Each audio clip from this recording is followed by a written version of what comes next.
and I became mayor of Olongapo for 13 years. So I know local government very, very well. We did the color code, we did disciplining, we did peace and order. Ours was a very peaceful town when I was mayor. Mga Pilipino yan, unang-una. Pakita mo naman na mahal mo yung bansa.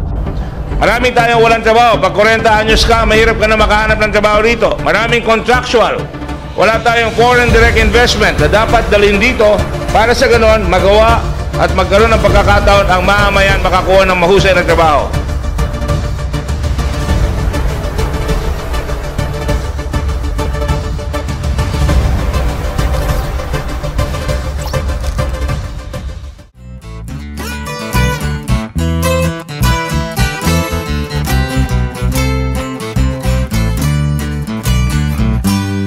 Magandang araw sa lahat at welcome po kayong muli sa ating vlog for today. Ang buhay daw ay parang gulong, minsan ay nasa ilalim at minsan naman ay nasa itaas. Ang mahalaga lang ay kahit saan ka man ngayon, huwag mawawala sa isip mo na di naman sa lahat ng panahon ay ganito o ganyan. Kahapon sa vlog natin, parang siso din ang eksena. Umangati dating Senator Richard D. Gordon, pagka-chairman ng SBMA. Mahusay man ang kanyang ginawa sa karerang iyon ay di naman siya nanatili doon. Dahil nang si Pangulong Erap naman ang naangat sa pwesto niya ay sapilitan nitong inalis si Dick sa SBMA. Ang pangyayaring ito ay di nakatinag sa paninindigan ng isang Dick Gordon bagkos ay lalo pa ngang nagpatatag sa kanyang layuning huwag lamang maging spectator o tagapanood sa nangyayari sa pamahalaan bagkos ay gumawa ng mga bagay na magiging kapakipakinabang para sa bansa. Noong taong 2001, naisulat sa kasaysayan ng Pilipinas ang tinaguriang People Power 2 sa EDSA, kung saan isa si Dick Gordon sa mga prominenteng personalidad na nanguna sa nasabing kampanya na nang malaon ay nagbunga gawa ng napatalsik sa pwesto ang noon ay Pangulong si Erap Estrada at naupo ang Vice Presidente nito na si Gloria Macapagal Arroyo. Sa puntong ito, ang gulong ni Dick Gordon ay pumaibabaw ng italaga ito ni Presidente Gloria bilang kalihim ng Department of Tourism noong January 24, 2001. Ang pag-angat na ito ay di nagpalaki sa ulo ng isang Dick Gordon, bagkos ay pinatunayan nitong hindi sayang ang tiwala ng Pangulong Arroyo at ng taong bayan sa kanya.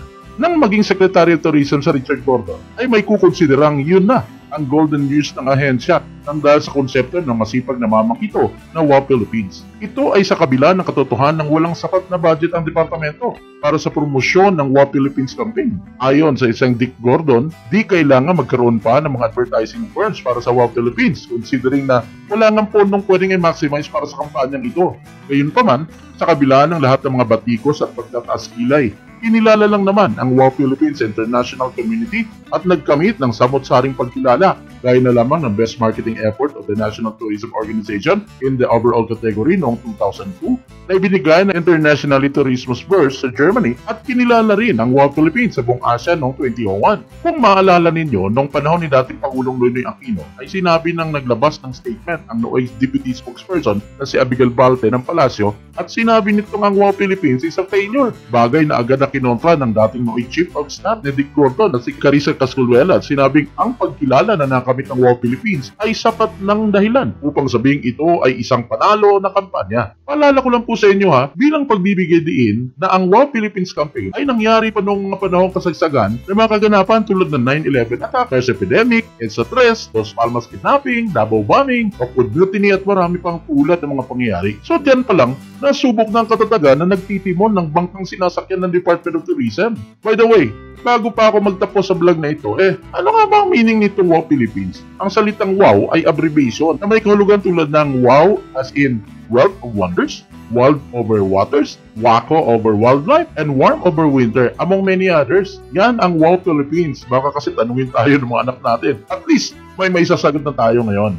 Hindi natin mapaghihiwalay ang salitang WOW Philippines sa pangalang Richard D. Gordon kasi sarili niya itong konsepto at ni piso ay walang ginastos ang gobyerno para dito. Ang WOW Philippines ay tatak ng isang Dick Gordon leadership. Kaya kung nagawa at nagawa rin lang ang magiging usapan ay di hamak na isa ito na kabilang sa kanyang solidong track record. Sika nga po.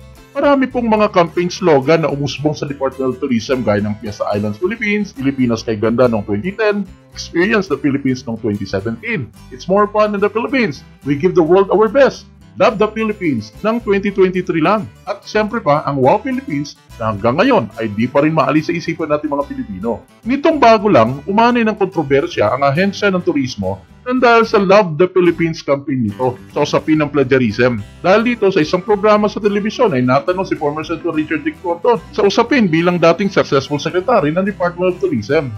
At the very least, correct the damage already done. You know, Carmina, this is not the first time. You know, I don't want to, I would rather let sleeping dogs lie, but this is one mistake too many. And sometimes the Department of Tourism Secretary, like me, I was Secretary of Tourism, I could not make that mistake because I was the one who made Wow Philippines. I did not hire any advertising agency. But when you hire or retain the services of an advertising agency, you must be careful. For an example, in the last It's More Fun in the Philippines, there was already a faux pas, a gigantic faux pas. I'm glad that nobody made a squawk about it. But that was copied. If you Google it, you will find out that It's More Fun in Switzerland was done by the Swiss in 1951. And then it was adopted here, It's More Fun in the Philippines, and we paid for it. All right? So that means we're plagiarizing. At the same time, here again, we're plagiarizing to a certain extent a destination. We show a picture that does not belong to us. It shows, wala na ba kayong maipakita na maganda dyan, na sarili nyo, ba't kayo mangongopya pa? Or at the very least, are you that stupid that you will make such an egregious error na hindi nyo binabantayan yung nilalagay nyo? It shows that we are disrespectful to our profession. Mga kababayan, kung ang buhay ay parang gulong, minsan sa ibabaw, minsan sa ilalim, parang siso, minsan sa taas, tapos bababa rin. Sa likod nito, gayahin natin ang isang Richard Dick Gordon na nanatili ang kanyang brilliance kahit saan mo ilagay. Kahit anong papel ang gagampanan, lalabas at lalabas ang angking galing. Isa siyang Pilipino, hindi siya nanood lamang o isang spectator lang. Bagkus saan man siya ilagay ng Diyos, He will and surely He will excel.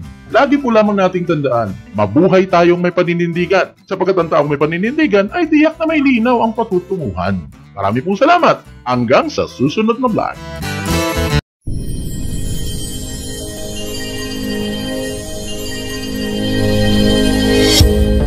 And I became mayor of Olongapo for 13 years. So I know local government very, very well. We did the color code, we did disciplining, we did peace and order. Ours was a very peaceful town when I was mayor. Mga Pilipino yan, unang-una. Pakita mo naman na mahal mo yung bansa. Marami tayong walang trabaho. Pag 40 anyos ka, mahirap ka na makahanap ng trabaho rito. Maraming contractual. Wala tayong foreign direct investment na dapat dalhin dito para sa ganon magawa at magkaroon ng pagkakataon ang mamamayan makakuha ng mahusay na trabaho.